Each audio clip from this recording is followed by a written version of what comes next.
And joining me now is Aaron David Miller, former State Department Middle East advisor and senior fellow, Carnegie Endowment for International Peace. Hello, and thank you for being with us. I want to begin by getting your reaction to this announcement from the U.S. that they are sending a missile defense system to Israel along with 100 troops. Why do you think President Joe Biden, would make this call? I mean, I think it's part of a peace. The Israelis are going to respond at some point, I would argue, in the next week or so, perhaps sooner, to the October 1st ballistic missile barrage launched from Iran, which, had it not been for Israel's multi-layered defense system, could have caused catastrophic Israeli civilian casualties. This is a precautionary measure.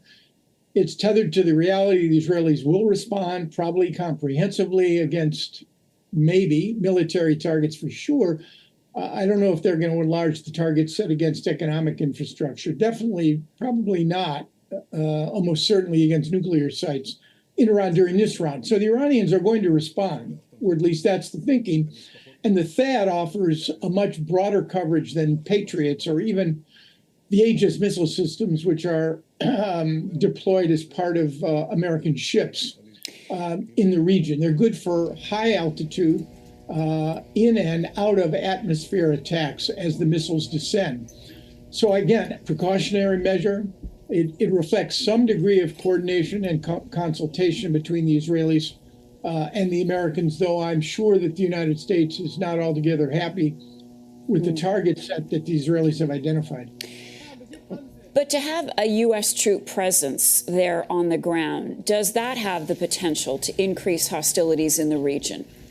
No. I mean, we've got 40,000 troops deployed in the Gulf, 2,500 in Iraq, 900 in Syria, deploying an additional 95 troops, which are necessary to operate THAAD. It's a complicated system, is just basically regular operating procedure. Now, if, in fact, the Iranians should, during their response, kill American forces, but that could happen already in Iraq and Syria, or even in the Gulf, then I think there is the possibility, I don't think it's likely during this round, that the U.S. would be drawn in not just defensively to protect the Israelis, but in an offensive capacity.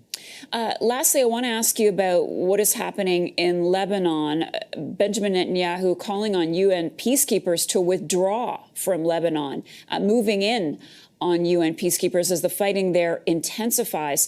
What do you make of Netanyahu's decision to do this? How fraught is that? Well, the UN has already said they're not going to redeploy or withdraw. Look, as far as the Israelis are concerned, just reporting here, it's not necessarily my point of view.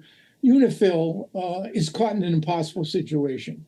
They have been unable to act against, and Hezbollah is in violation of UN Security Council Resolution 1701, which brought to an end the last brouhaha between Israel and Hamas. It obligates Hezbollah to withdraw at least 10 miles or more from the blue line, which is the line from which the Israelis withdrew in 2000, to north of Litani River. UNIFIL has been deployed there since 1978. Hezbollah emerged in the early 80s. UNIFIL simply does not have the capacity or the intent or the motivation to restrict Hezbollah's deployments, let alone to engage in armed combat with a force that is much more lethal and much better equipped, even given the 10,000 UNIFIL forces that at one time or another are deployed there. Aaron David Miller, thanks again for being with us. Thanks for having me.